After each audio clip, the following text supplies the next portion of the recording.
Hey YouTube, how you doing? Biggie here, how's everything? Welcome to another movie review. Today's movie review is a sequel to a film that I really enjoy, but this sequel I so enjoy. This sequel,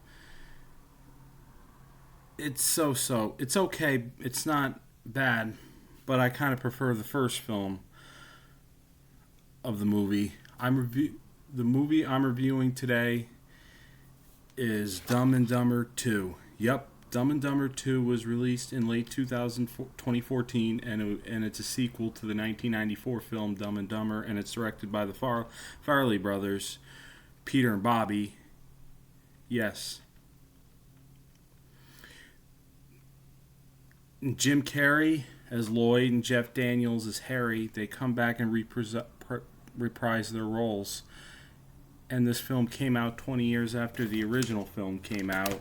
And the plot of this movie takes place 20 years after the first film, where Harry learns that he had a lost daughter he never knew about, and he gets his friend Lloyd out of a mental hospital that he spends 20 years. And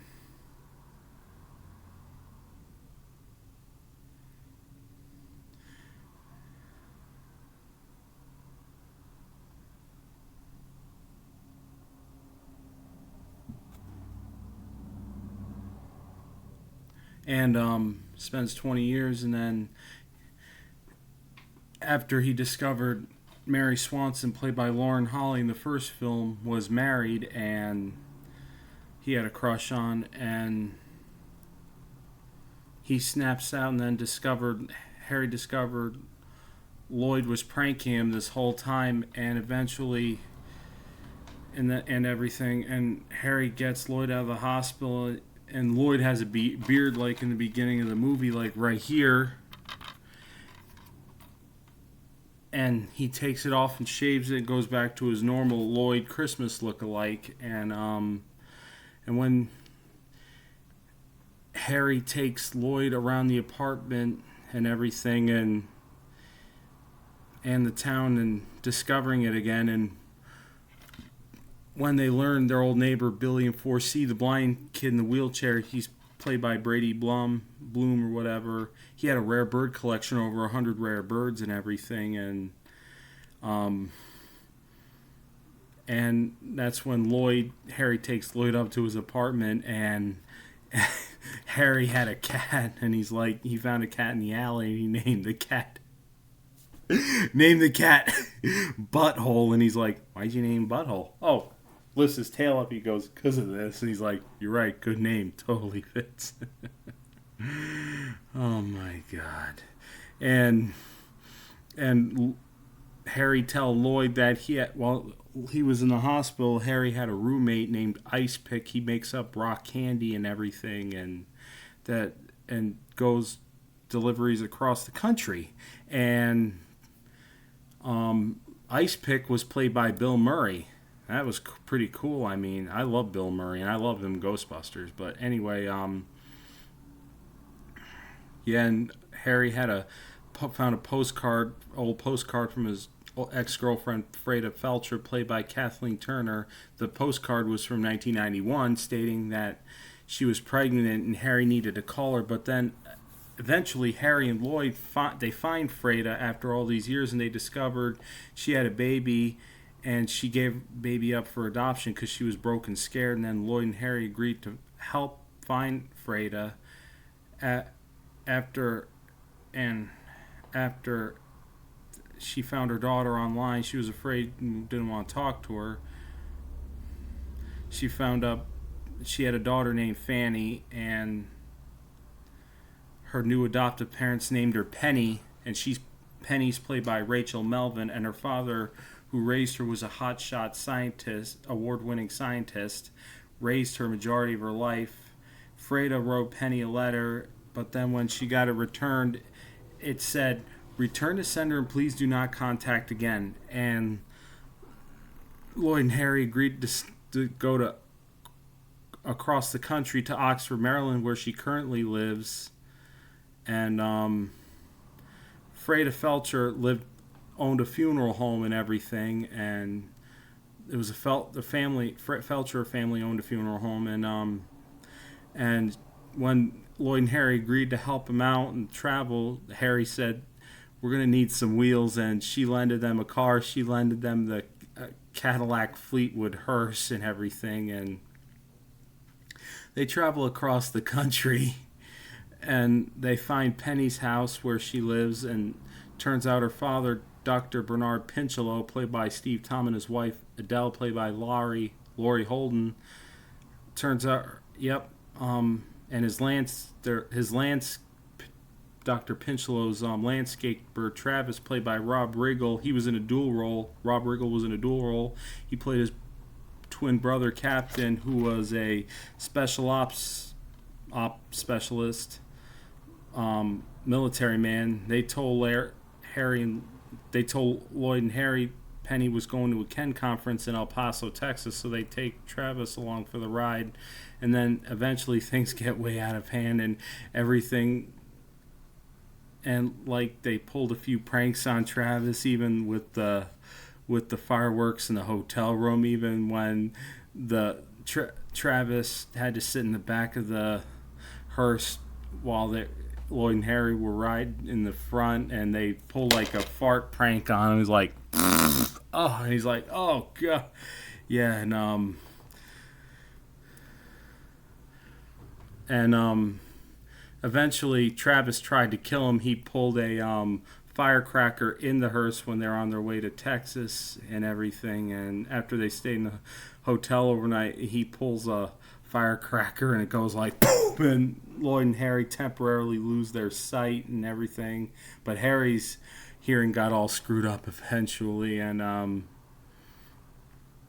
yeah, and Travis got defeated.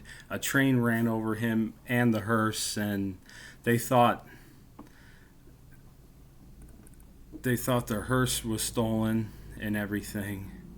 So they travel on foot and everything. And when I mentioned Harry's hearing was screwed up,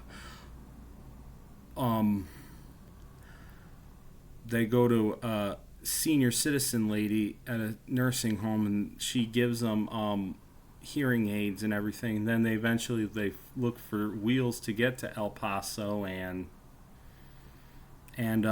they find their old dog van from the first movie after all those years. And Lloyd, he's like, "That kid porked me for when I traded into the mini bike, and he only gave me a quarter tank of gas." And they're like, "You think?"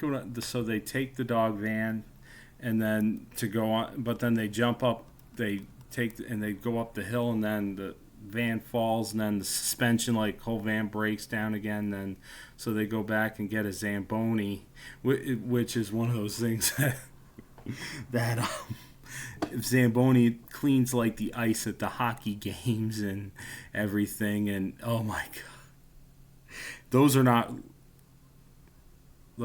road legal in real life. And they make it to the Ken conference in El Paso, and they do arrive, and Adele and Captain Lippincott are there, and so is Penny. And eventually Freda arrives, and she meets Penny for the first time in a long time, and then Harry bumps into them eventually, and then all the people in the conference building run when Lippincott has a gun. He's chasing people. He's trying to find Lloyd and Harry to kill him and everything. And Adele was with him too. And they hide in the bathroom. And when Harry had his feet shoes off in one stall, and then Lippincott shoots the stall and then kicks the door. Turns out Harry wasn't in that stall, and then he kicks the stall next door, and he's like, "Why are you standing in the toilet?" He's like, "So you wouldn't see my feet. Why not just stand on the rim? There's balls hair all over that thing. I'm not stupid." Yeah. Yeah. And then that's when they had Lloyd and Harry and Penny and Freda at gunpoint, and then eventually Lloyd and Harry argue whether each other, saying Penny was their daughter, but turns out she was neither of their daughters. Freda said, and she mentioned she must have went out with 100 guys. She goes, "I was a Titanic whore," and then eventually 3 FBI agents disguised as Canadians with accents come in and apprehend Adele Lippincott, and then Dr. Bernard Pinchlow comes and found out that the handwriting returning the letter was Adele's, the handwriting, and he knew Adele was a liar and everything, and then Adele tried to shoot Penny, but then as she pulled the trigger, the bullet hit Harry, and Harry took a bullet for Penny, and then Freda knocks Adele out, and then Adele and Lippincott are arrested and taken to jail, and Harry is taken to the hospital to be treated for the wound, but then they found out eventually their old high school friend Peter P. Stainer was Penny's actual biological father, and then they left El Paso and go back home. And then there was a scene which I really didn't like much. They spotted 2 gorgeous women and walk in their direction, and eventually they push them in a bush as a joke and holler Bush Club, and then run off and high five each other. That was just plain stupidity in my opinion. I mean, but other than that, I still like the movie for most parts, but at least a pretty good portion, but not much as the first film. But on their way back, and they're drinking they got the wrong milkshakes. They're like, I gotta ask for a chocolate milkshake and they gave me a vanilla. I asked for vanilla and they gave me a chocolate. Can you believe that? And they throw it on a truck, and it had the sea bass from the first movie. They're like, what the hell? And he's like, they're like, kick his ass, Seabass, and then he accelerates and then tries to hit Harry Lloyd on the Zamboni, and Seabass still wore that hat. Wine 'em, dine 'em, 69. Yeah. And then it said Dumb and Dumber 4, spelled F-O-R, coming summer 2034. Yeah, with Lippincott, played by Rob Riggle, in it. Yeah, I don't know, but yeah, this movie's okay, but I prefer the first film a lot. So, and this film has a 30% on Rotten Tomatoes, a 5.6 out of 10 on IMDb, and on Letterboxd it has a 2.3 out of 5 on Letterboxd, and 71% of Google users like this movie. And it had a budget of over $50 million, and it made $169.8 million at the box office. And the scene I really didn't like. I liked it, but the line was funny when before the firecracker scene, Harry's like, we don't even have social security cards. We sold them for $30 to 2 Brazilian guys. The good thing about having no identities, you never have to worry about identity theft. He can't even be identified by his teeth because he's never been to a dentist. And Lloyd's like, and I never joined anything. Ever. That's how you keep a low pro. They're like, yep, there's no actual proof that we even exist. Yeah. And that Lloyd, if we die, no one would even miss us. We are truly blessed. My version of that is, you are truly an idiot. And what also made, the scene where Lloyd's dreaming of Penny and everything, and he dressed up as a military man and everything, and Penny's in a prom dress, and some lady named Mama June Shannon makes a cameo in it as Harry's wife, and Lloyd puts a rose in a flower in her dress, and he does touches her, and she's like, oh, that's sweet. me and my father, we used to talk about that. When we first saw this, and I told him when Lloyd touched that woman's, you know what, and I said in real life he'd get his butt kicked. My pa was like, "Oh yeah, that's a fact, not opinion, fact." But on that, the scene where Lloyd's dreaming, he take Penny's thing, and it was looked like a grill of the front of the truck. That he's like at a gas station. He's like, and then the truck driver's like comes out and he's like, "Yo, what are you doing?" "She's all cleaned up, sir." And that guy who played that truck driver in that film, he also worked with Jim Carrey in the 2000 film Me, Myself, and Irene.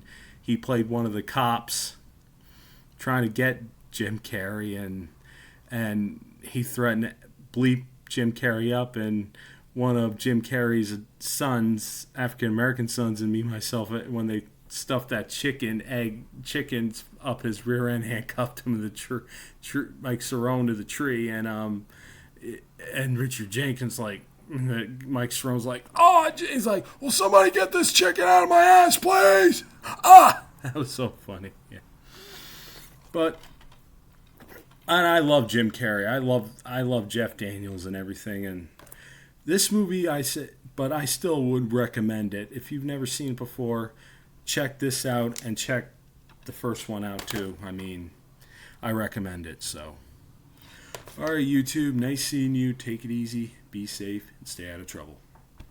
Peace.